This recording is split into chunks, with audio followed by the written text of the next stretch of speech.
مجھے یہاں پر شہوات النبوہ کا واقعہ یاد آتا ہے کہ اللہ کے رسول صلی اللہ علیہ وسلم جب سفر معراج پر گئے تو اللہ کے رسول صلی اللہ علیہ وسلم نے روم کے بادشاہ کے پاس دین اسلام کا پیغام بھیجا اور حضرت دحیہ رضی اللہ تعالیٰ عنہ گئے تو اس دربار میں ابو سفیان تھے جو اس وقت تک اسلام نہیں قبول کیے تھے.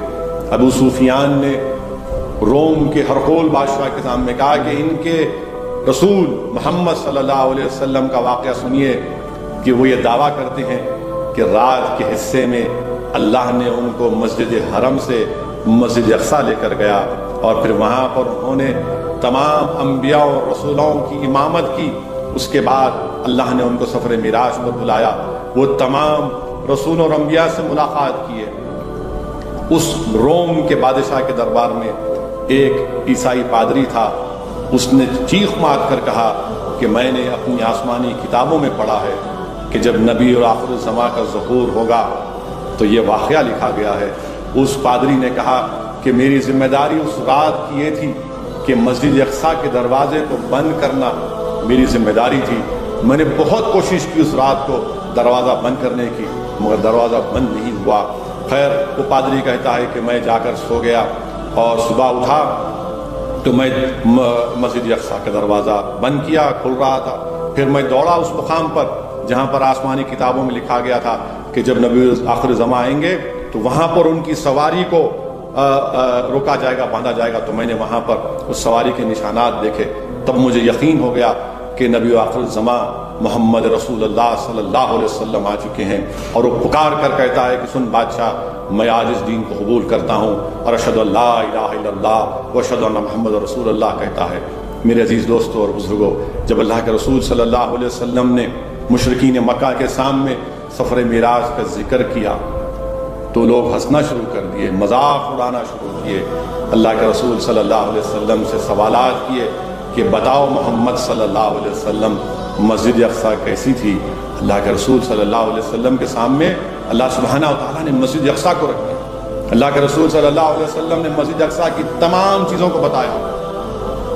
ان کو سمجھ میں نہیں آیا کہ کیا کہہ رہے ہیں, کیونکہ جانتے تھے کہ وہ سچ کہہ رہے ہیں. اور ایک ایک چیز انہیں بتائی کہ یہاں مسجد اقصیٰ میں یہ ہے, یہ ہے, یہ ہے, یہ ہے. پھر مشرکین مکہ نے سوال کیا کہ بتاؤ محمد صلی اللہ علیہ وسلم جو قافلے مکے سے گئے ہیں تم نے آپ نے ان قافلوں کو دیکھا. محمد صلی اللہ علیہ وسلم نے ارشاد فرمایا رحمۃ اللہ علیہ نے کہ ہاں میں نے ان قافلوں کو دیکھا. ایک قافلے کو دیکھا جس کا ایک اونٹ گم گیا تھا.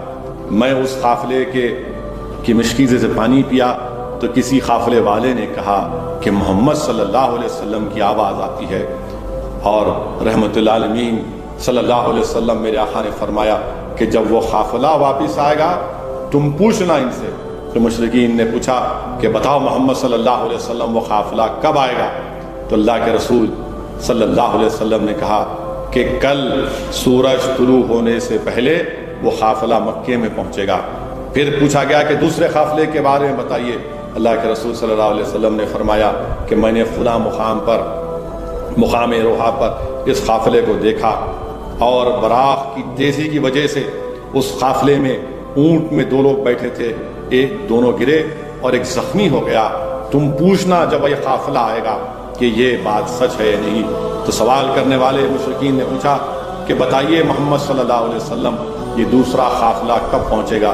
تو اللہ کے رسول صلی اللہ علیہ وسلم نے فرمایا کہ ظہر کے وقت پہنچے گا. پھر پوچھا گیا تیسرے قافلے کے بارے میں. اللہ کے رسول صلی اللہ علیہ وسلم نے فرمایا وہ تیسرا قافلہ تھا, اس میں بھورے رنگ کے اونٹ تھے اور اس کے اوپر 2 بوریاں لگی تھیں. اور فرمایا کہ یہ سورج غروب ہوتے وقت پہنچے گا. صبح کے وقت اہل حق اور مشرکین کا گروپ جمع ہو گیا اور دیکھا کہ جیسا سورج طلوع ہوا پکار کر مشرکین نے کہا کہ دیکھو سورج طلوع ہو گیا. تو وہاں سے علماء مصطفیٰ نے آواز دی دیکھو وہ قافلہ آ رہا ہے, دیکھو وہ قافلہ آ رہا ہے. جب تینوں قافلے آ گئے اور جو رحمت اللہ علیہ صلی اللہ علیہ وسلم نے فرمایا تھا وہ پورا ہوا, تو اس کے باوجود بھی ان مشرکین مکہ نے کہا کہ نہیں یہ سحر ہے, یہ جادو ہے, کیونکہ اللہ نے ان کے دلوں پر مہر لگا دی تھی. اسی لیے کسی عاشق نے کہا کہ وہ زبان جس کو سب کن کی کنجی کہیں اس کے نافذ حکومت پہ لاکھوں سلام۔